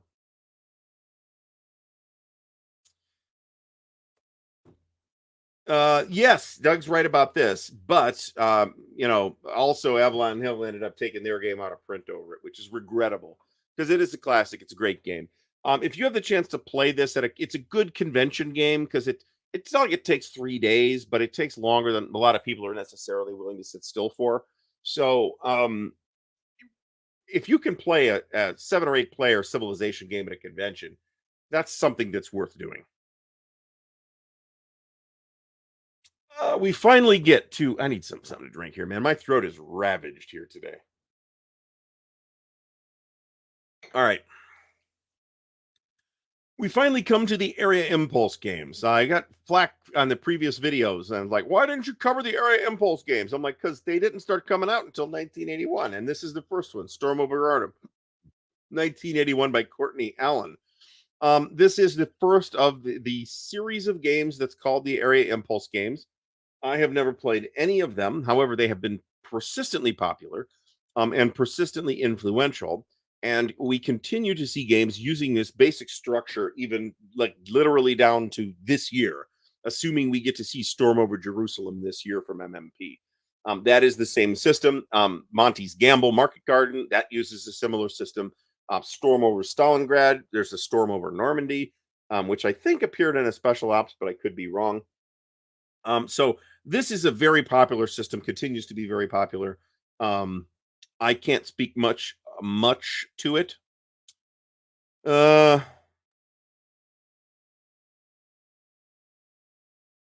Now this is very interesting. I had heard this about the Microprose versus Avalon Hill thing. Um but Avalon SPI's Dragon Quest, I didn't realize that they got a payout from the movie people. Um which is interesting. I rather like Dragon Quest. I think Dragon Quest is still a game that holds up fairly well for a game of its time, actually. But we're not talking about SPI's RPGs. What we should do actually is a RPGs published by Wargame Publishers show. Um, so yeah, Storm over Arnhem is what you think it is. It's the battle for Arnhem in Operation Market Garden. Great topic. I will also add that this is an absolutely terrific Roger McGowan cover. A really memorable cover that I would be happy to put on the wall at some point here. So classic game, highly regarded. And here's Roger. Is Roger selling posters of this? Oh, apparently not today. So moving on, Pro Golf, designed by Rick Bird, statistical simulation of PGA golf, a game in the Sports Illustrated franchise. Actual golf is boring enough. I would not want to subject convicted felons to this product. So I would, not my thing. If you're really into golf, if you want to literally, it says it's a statistical simulation of PGA golf. Wow. Okay. That makes any bookkeeping game that everybody complained about, this makes that sound like a rollicking good time, to be honest. So yes, this is true. This is just the part in Arnhem, not all of Market Garden. There are so SPI's game Arnhem, which you think just covers Arnhem, actually covers all of Market Garden. So you gotta watch that. But in this case, yeah, it just covers Arnhem itself. So McFudpucker is a person of excellent taste, into Traveler and all that. Moonstar, first published as Corona. Game unlike any other. I don't have any knowledge of this at all. Apparently, it's an astrology game, which is right there, quality. And it's got a board and some pieces and a timer, and I have no idea, and we're going to move on. It's some kind of new agey thing that I don't need to get into.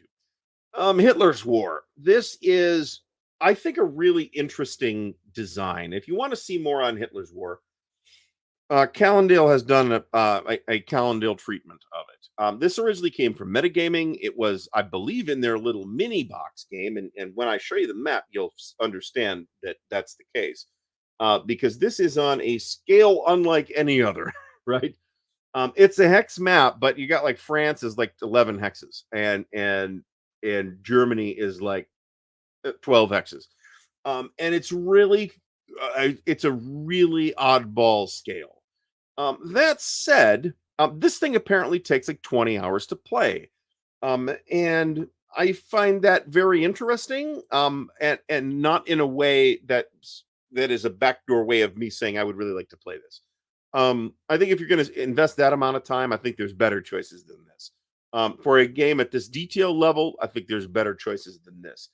The art of the cover is excellent, I gotta say.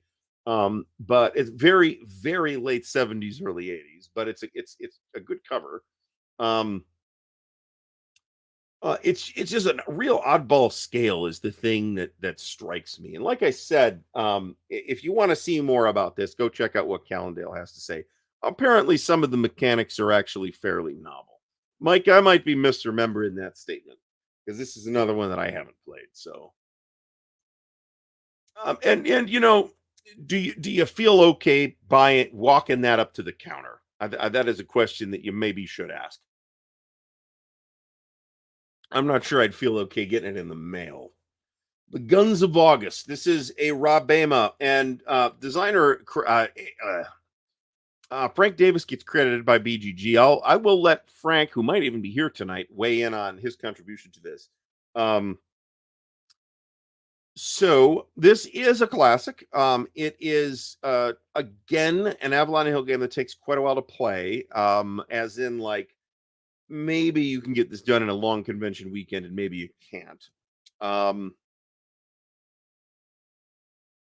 it's a pretty good looking game by Avalon Hill standards of the day. I think these counters are like above average counters for Avalon Hill of the day. I've got a copy of this. I've had it for some time, and I have yet to check to verify that it is complete. I hope that it is. This shouldn't cost a ton of money, but it's not incredibly cheap either if you buy it on the secondary market. The worst thing you can say about this game, I think, and this I have played, um, as Jason Williams mentions, this is kind of the game that ruined World War One as a wargaming topic for a long time. Because it is, when you think of World War One, it's a long, slow grind of trench warfare. That is the experience you are getting in Guns of August. You are putting up with long, slow periods of trench warfare. Not everywhere on the map at once, but a lot of the map is going to be pretty static at any given time. And that does not necessarily, at this scale with this kind of treatment, that does not necessarily make for an engaging gaming experience. I think this is a decent game, but the combination of it being really sloggy and a bit of a chore to play, I think really hold it back from being quite what it could be. Now, the upside to that is that there is an updated version or re-implementation called Empires and Alliances from Compass, which is a two map game in which I have seen a decent amount of traffic and play on.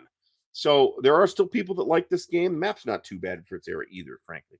Um, there are still people that like this game. Good for them. I still have it. I'm not getting rid of mine. But you find a more up to date treatment of this topic? Yes, absolutely. Kind of all over. I mean, there's another 11 treatments of this topic at this more or less strategic scale from Compass alone. So the world is literally, where are the headquarters? The world is literally your oyster when it comes to World War One games right now. There's a lot of them available. There's a lot of good ones available. So from that standpoint, this is not a game that I think anyone should credibly recommend anymore at this time. For the aforementioned reasons. Um, so not a terrible game though. I mean, it's a product of its time, and it's an attempt to do a good job simulating World War One, which I think it does. Actually, I think it's a pretty good simulation of World War One, but that holds it back as a game in this case. Gold by Alan Tech. No idea. Start with $1 million, 12 certificates representing financial instruments. Ugh, moving right along. Gladiator by Mike Matheny. This is a much more fun looking game than Gold. Um, this is part of the really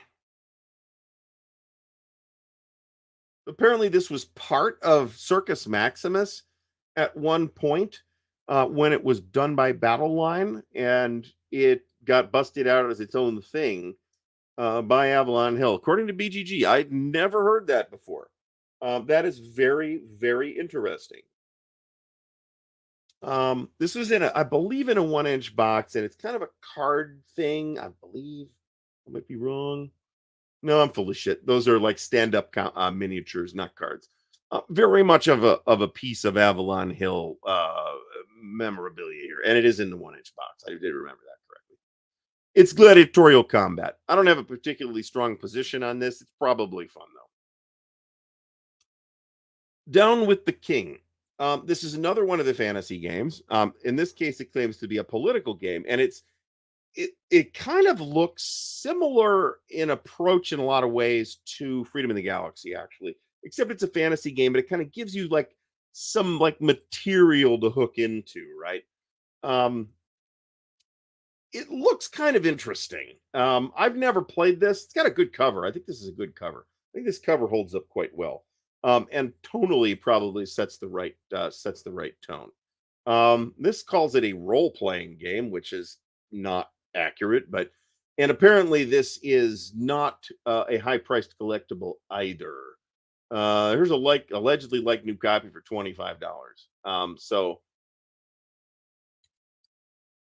it doesn't appear to be particularly fondly remembered. Oh yeah, that's a good point. John C mentions the Gladiator game that Greg Smith is working on for Compass, which was very popular at Compass Expo. Let me put it that way. These designers, I believe, did do design Divine Right. That's true. And Divine Right's a classic, but that didn't come out from Avalon Hill, so we're going to ignore it for tonight. Bureaucracy. So this is another one of these like weird general interest board games that to me feels weird because to my experience, Avalon Hill was a wargaming company. What are they doing with this stuff? Somewhat less complicated version of the Great Chain of Being, a medieval theological parlor game. Okay. That sounds unfun to me, but in any case, it's a game about bureaucracy, and we're going to move along. Black Spy. I don't remember this at all. I got to tell you. Oh, maybe I do. Hold on. Ah, yeah. This cover I remember. Very striking cover. Very, very in keeping with the spy versus spy thing that I think was floating around at the time. And this is a card game. This is, I imagine, a spy card game, and is probably also fun. But Brian Jarvis, yes, you just rewind actually and watch from the beginning, but then you'll miss all the live antics. Designer credited here is Alan Moon, who rates a big bio in 135 games. This is the guy that did Ticket to Ride, isn't it? That's very interesting. Anyway, we're not going to read Alan Moon's entire bio here. So Alan Moon is apparently involved in the Ticket to Ride community. Bulge 81. That's what we're going to call this one. This is a basically completely different game. I don't want to say completely different, but it's a redesign of Bulge 65. It's a throat feels very bad tonight. And I've had very little whiskey.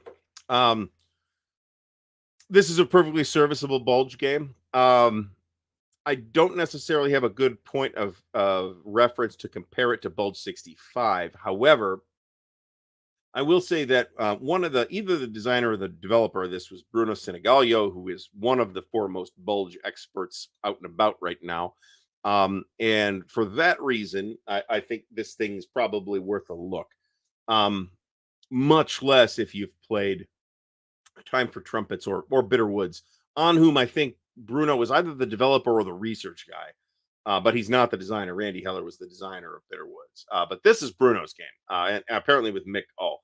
It looks pretty good. It's it's certainly a visual, let's call it a modest visual improvement over Bulge 65. I don't think this is tremendously better looking, but at least it is in winter colors, um which is good. And it does have a really good cover. Although, why is Patton on this cover, really? Because he came in at the end and declared that he had saved the day. Um that's a bit irritating, but other than that, it is artistically, it's a great cover. B-17 Queen of the Skies. We're up to 1981, and we might actually have a. No, we probably will take another 20 minutes doing what we got. This is an all-time classic. There are, I think, reasonable complaints to be made about it, but this is the most influential single contributor to what we now call narrative-driven solitaire war games, which is an entire family of games that are basically built on the skeleton of B-17 Queen of the Skies and using the same basic mechanisms that enable emergent narrative. I think the criticism that you don't really make very many decisions in this game is a good criticism. I think that's an issue, but I'm not sure how much it holds this game back. This is a classic for a reason. You get really good narrative out of it. If you believe I'm incorrect on that, go watch Stuka Joe's playthrough of B-17 Queen of the Skies, which is an amazing and wonderful narrative experience. And part of that's coming from the game, and part of that's coming from Stuka Joe. But nevertheless, this is a great game, despite design characteristics that are now considered outdated. Let's put it that way. But despite that, we still see many games a year that are structured very similarly to this. But most of those games, not all, but most of those games have taken into account that, hey, we would really like the player to make some decisions from time to time. The Hunters, for example, is a terrific game from Greg Smith, GMT, originally Constant Press, but now GMT. And it's very much like this. And Greg talks in his designer's notes about, hey, one of the things that we noticed about B-17 Queen of the Skies is you never decided anything, and Greg fixed that and has gotten better at doing that since he's designed 52 other games. Ed Holtzman, I wouldn't call that. Here we're falling into a thing wherein we add an RPG element to a war game that is incidental to the war game. I don't think it makes it an RPG, but it adds a bit of a role-playing element, right? And that's absolutely true. I am obviously missing. Well, B-17 never. Well, I mean, it stayed in print from Avalon Hill for a while. But there's a wealth of Avalon Hill games that are now presumably being sat on by Hasbro that will never see the light of day because they will not make $1 billion a year. And that is just the way Hasbro operates. So, and maybe maybe they're willing to license it out, but chances are it's not even worth their time to write the license up. So chances are you're getting ignored. So B-17 Queen of the Skies, it's a classic. It's probably going for more than I would pay. Well, it's definitely going for more than I would pay for it right here. But it's it's a classic, and no taking that away from it. Avalon Hill Company's game of trivia. This looks like a Trivial Pursuit competitor, and it literally says Avalon Hill does Trivial Pursuit is one of the reviews here on Board Game Geek. As such, I have little interest in this. Yeah, let me mention that. Ed Holtzman mentions that there was a Lancaster variant and that appeared in the general for B-17, and you now have a pair of games called Target for Today and Target for Tonight from Legion War Games that are basically this same idea, except that you have a lot more planes to pick from between the two games. And one of them's American Daylight Raids, and the other one's British Night Raids. And they're much more detailed, like much more like you got to count the phases of the moon and all that stuff.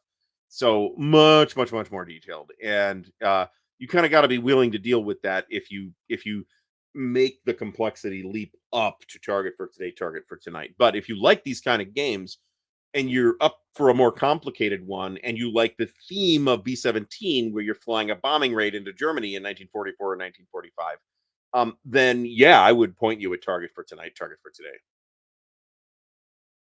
Um, if you want a more streamlined experience, maybe look into some of the published or fan created variants for B-17 Queen of the Skies. Amoeba Wars. This looks like a pretty abstract science fiction-y type thing. It's got a text-based map. I remember this very clearly on the shelf at KB Hobby, KB Toys, but I don't really know anything about it. Interesting art, I guess. Um, Kind of one of these sort of generic sci-fi covers that there's an amoeba on there. They said, make us a cover for Amoeba Wars, and that was all the information they gave to the artist. Um,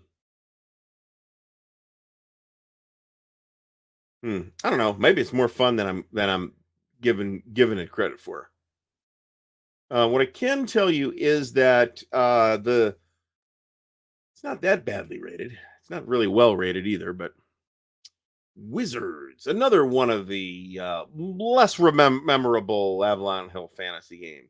And this cover is not a great cover. It does give a Celtic feel, which is probably what they were going for, but it also is very, very new agey, as how I read that cover. This is another one I haven't played. It is looks like you place hex tiles, which is another thing that maybe they were inspired by Magic Realm on that. And then you wander about amid the hex tiles. This is less well regarded than Magic Realm. Let me put it that way. It is, I'd say, mid glancing at it here, mid price in terms of Avalon Hill collectability. Bear in mind that a lot of these Avalon Hill games were in print for a long time. And unlike now where stuff simply it goes out of print and a lot of times that's the end of the story. Um, Avalon Hill and SPI like kept stuff in print. There are reasons for that, which include the tax laws of the era, but and we're not going to get into that because I am not qualified to comment on it. But nobody really operates like that anymore unless they are operating on a print on demand basis, like your Hollandspiels and your White Dogs and your historical game companies and stuff like that. Um, so I'd rather play the Wizard than the Paladin, generally speaking, but I always kind of played my Wizards kind of like Paladins in attitude. I mean, they obviously weren't going to wear plate mail and charge into combat. I remember playing a one shot RPGA adventure. How I even got talked into playing, I don't know, because I was not like a fan of D&D at the time. This is D&D second edition. And I'm like, I'll take the Wizard. Give me the Wizard. And I'm like, look at the character sheet, and he's like, his alignment's lawful good.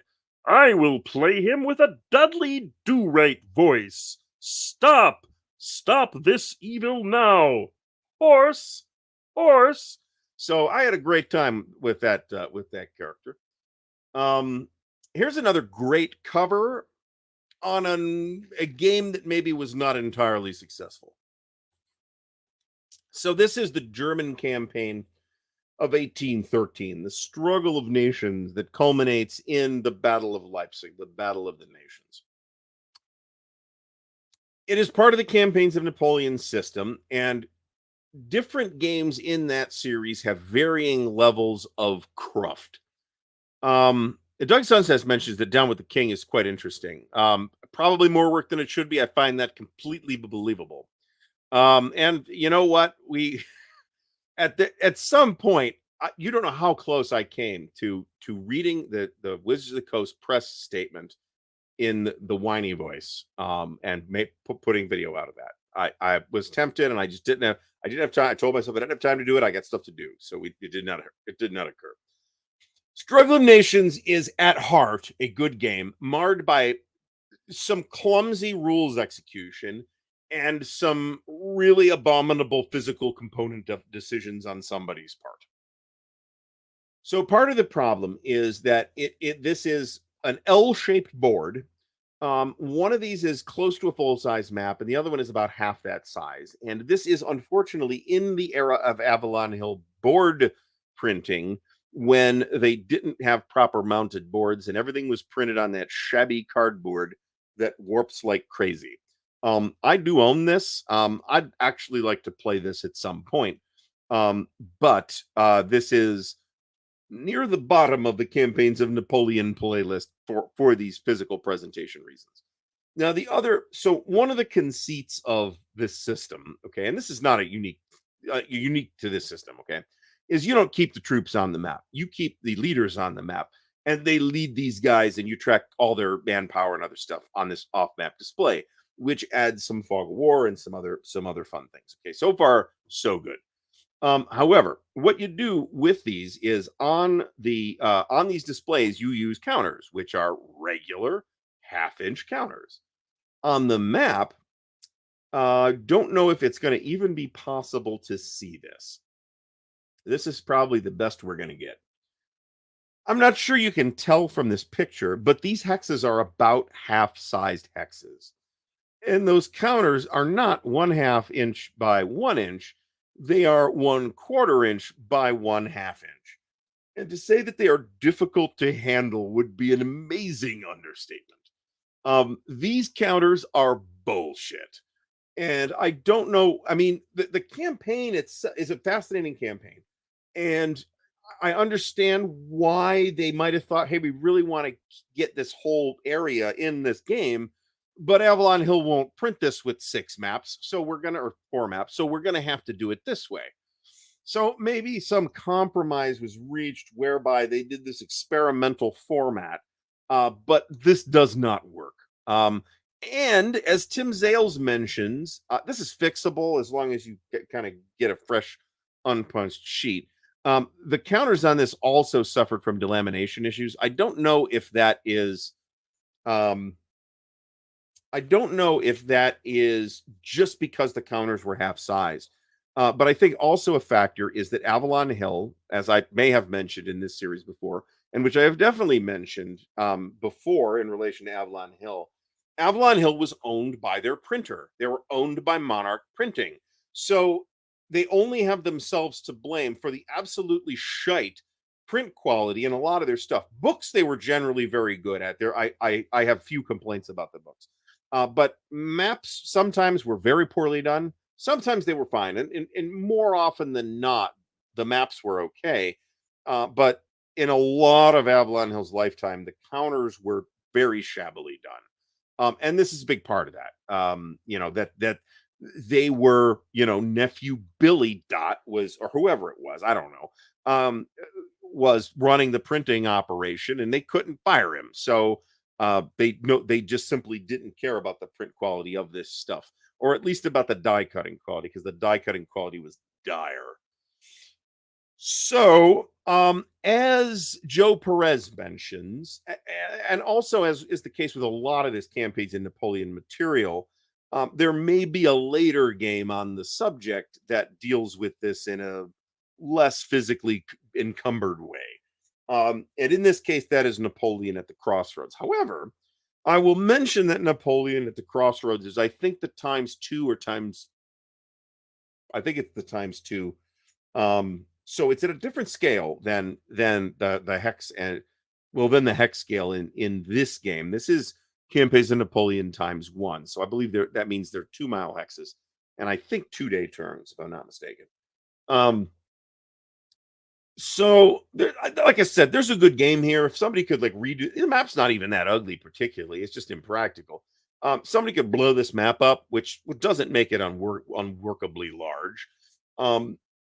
And redo the counters, you'd get a good game out of this. I mean, this whole idea where you have a march column that extends over multiple hexes, that's actually pretty cool. That's accurate, right? You wouldn't have a march column that's like, our march column is only a mile long for this corps. I mean, come on, that's not how it would work.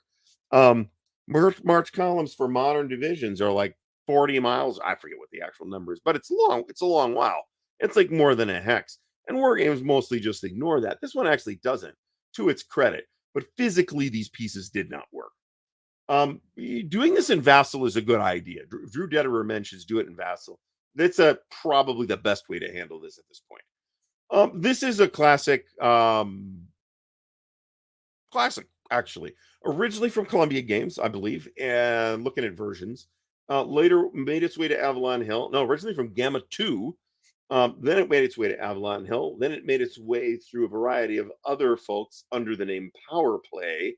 And then Columbia brought it back in 2011. This thing still gets played. I talked to some people that played this game back in the day. And if you've seen the movie Slapshot, this isn't licensed from it or anything, but tonally, I think you will get it if you have seen the movie Slapshot. Great game. It's a classic, not a war game, not really my thing, but it is a classic. Tons of fun. Gunslinger. And by the way, another fabulous cover.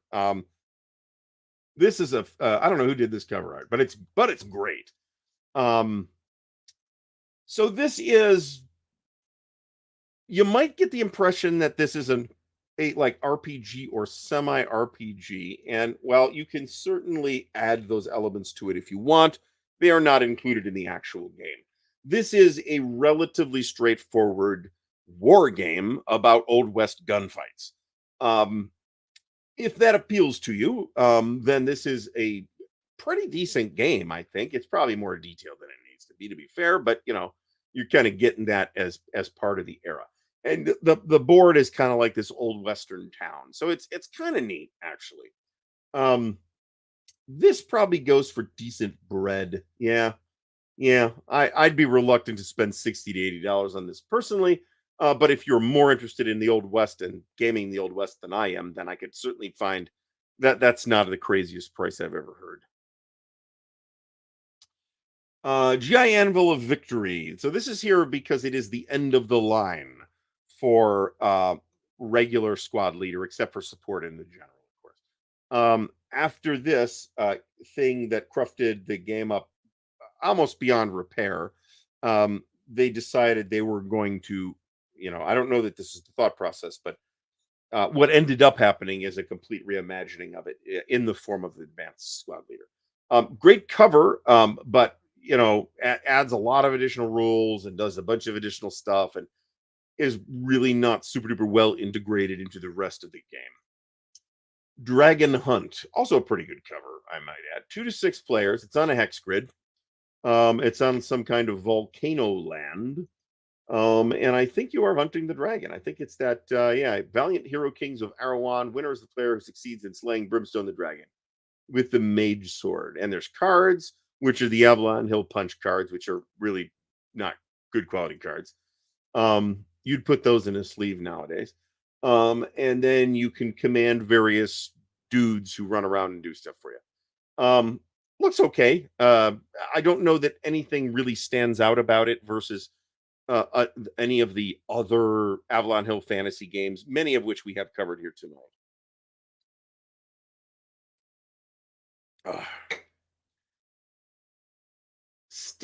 Throat's still rough.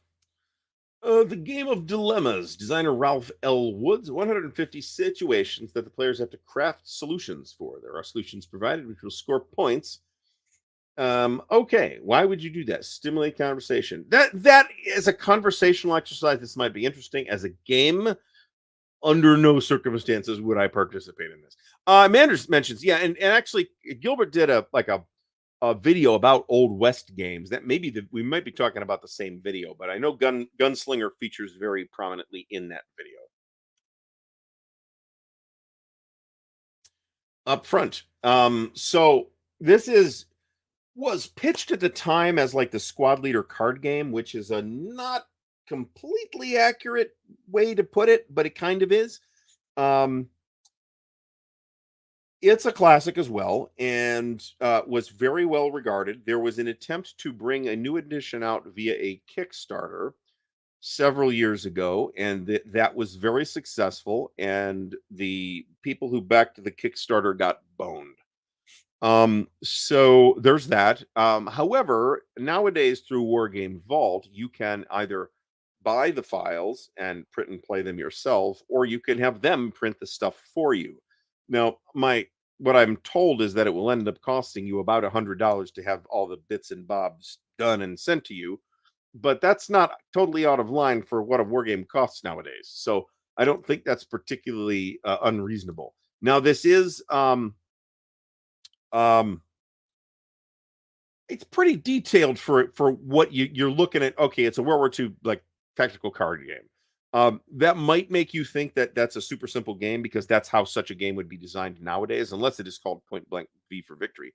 But this is not that. This is fairly sophisticated. This is more of a war game and more of a simulation than maybe you think by just hearing that it's a card game.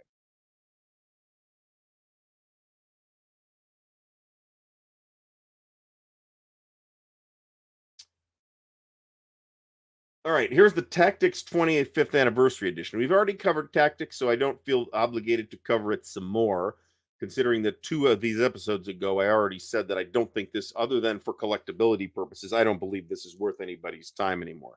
Um, but I say that because it doesn't have a historical period, right? It's not a historical game. It is just sort of this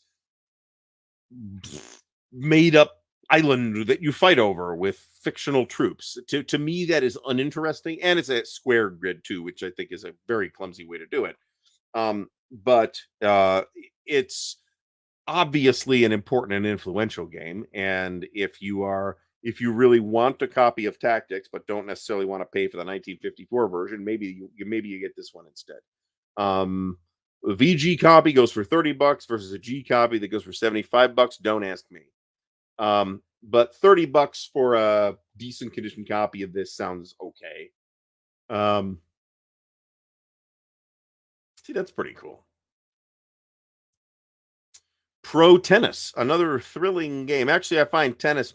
I don't know about watching tennis, but I actually liked to play tennis. I haven't done so in years. Um, so we're skipping over Pro Tennis. Pennant Race, another Sports Illustrated game. Baseball game that concentrates not on individual games, but on roster management and trading over an entire season. That actually sounds kind of interesting. It would be now. See, this is also I can almost see paying $30 for this, to be honest, if there's no other way to get that product. Even the people on the that wrote the back of the box couldn't describe Moonstar, to be fair. This actually, as sports games go, this actually sounds kind of interesting. And it's a Joe Balkowski design. That's super interesting. $50 copy for a like new copy in the US. I wouldn't pay $50 for a baseball simulation, a secondhand baseball simulation. But I gotta say, this actually sounds fairly interesting, and it's not as though I don't have a very high opinion of Joe Balkowski. So here we go. All right, so we're down to about the last 10 games that we're going to handle tonight, and we are just about out of time. So I think we're going to stop at the end of 1983. But in 1983, so Avalon Hill didn't release this in 1983. Australian Design Group released this in 1983, and Avalon Hill picked it up a couple of years later without looking at the timetable. This is a unique game. It is a sort of it's pretty war gamey, but it debatably is not a war game. It's kind of a cross between Axis and Allies, Third Reich, and diplomacy. It's very reliant on interpersonal communications. It has a wide open diplomacy system. It is grievously imbalanced as historical games go. But I actually feel like that's okay because I don't think the designers were particularly concerned about that. Um, I'm probably going to take grief for saying this. I don't think Empires in Arms is a war game. I think it's a really sophisticated board game with war game elements. It feels to me less like a war game because of that feature where it's designed a lot like Cosmic Encounter, where each country has its own kind of unique powers that it can do. Everybody considers it a war game. I've never heard anybody give that opinion except for me. So feel free to take that with a big pile of salt, and that's okay. I will not be offended. But the other reason I say that is because in many ways it has appeal outside of wargaming. Okay, because we had a game store that I was working for back in the early '90s, I guess, had a devoted, and this is a game that sold no war games, played no war games. They sold Games Workshop stuff, but otherwise it was all Magic cards. Those same people devotedly played Empires in Arms every week for years, and none of those people were war games. So this thing has a very interesting level of appeal outside the traditional wargaming audience. And that's another reason why I feel like it kind of transcends the wargame label. It's fairly complicated mechanically. I don't think it's bananas complicated, but it's fairly complicated. It's pretty noodly. It's an area map. It's got a fairly sophisticated political system, but you also kind of are expected to engage in what I'll call ahistorical alliances, much like is the case with the Napoleonic Wars. It is fundamental. There are scenarios for this too. You don't have to play the grand campaign, and there's a considerable amount of fan material for it as well. So there are scenarios that you can play, and in addition, but other than like a narrow scenario, it is a multiplayer game, right? You really want the 6 or 7 people to play this thing. You are not going to have as good or as enriching an experience played with less than the full number of people. And this does not take 4 hours to play. A good number of people.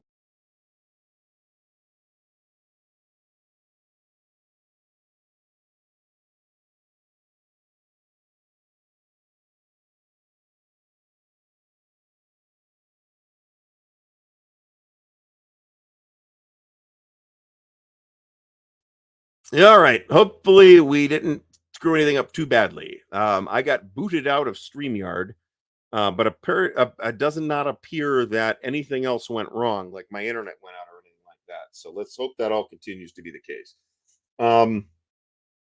So, and I got completely distracted from where I was with Empires in Arms. You need some people who are going to dedicate themselves to this. This plays very well on the internet. I'll mention that as well. So, I don't know that there's quite as much player attention on it as this game deserves. But now is kind of like the golden age of playing Empires in Arms, because we have the internet. You can play it online, right? Play it by email, whatever. This is a unique game. There's really not a lot of other games that do or even try to do what Empires in Arms is trying to do. So highly recommended. It's one of those things that I will unhesitatingly say that every wargamer should try it at least once, because it will be an enriching experience should that happen. So we are now putting counters in the trays here, because we are going to be done very, very shortly. But I have maybe a couple more games to cover. We're gonna end at the end of 1983. I don't know that this is chronological with the years, but 1983 Bull Run, first major battle of the American Civil War, designed by Richard Hamblin. Now, apparently, this was a game that was designed in the 60s or early 70s and sat around at Avalon Hill for something like 10 or 15 years. And I want to say that Gilbert Collins might have done a video on this and talked about that, but I might be conflating that with somebody else too. So nobody quote me on any of that. Great cover. I'll tell you that. Stonewall Jackson on the cover. It's a fine cover, and it's a decent looking game from Avalon Hill of the era as well. But my understanding is that it felt dated when it came out, which, given that story, I find fairly believable. So buyer beware on Bull Run. But this is not to say I don't know that I've heard anybody say it's terrible. It just feels dated at the time. And let's face it, enormous strides were made in the 70s on wargame design. I'm trying to determine if I have all the divisions. I think I don't. Oh, shit. This happened because I got booted out of StreamYard. There we go. Sorry about that. Here's Bull Run. Thank you for mentioning that. All right. And we're going to leave off with Showbiz. We'll cover Showbiz next time on Best of Avalon Hill Part 4. That will not be next week. That will be the week after. We're going to do these every 2 weeks until we're done. And it's now looking like we're going to stretch into episode 5. I was hoping that we get more than 5 years in. I'll make the note that we got to take over with Showbiz. And we'll resume next week. All right. So, folks, we have a show with Dan tomorrow. I believe that's on Dan's channel this week. So check that out if you have not had enough of Dan yet. Also, if you want to tune in for the unboxing video, there should be an unboxing video on Thursday.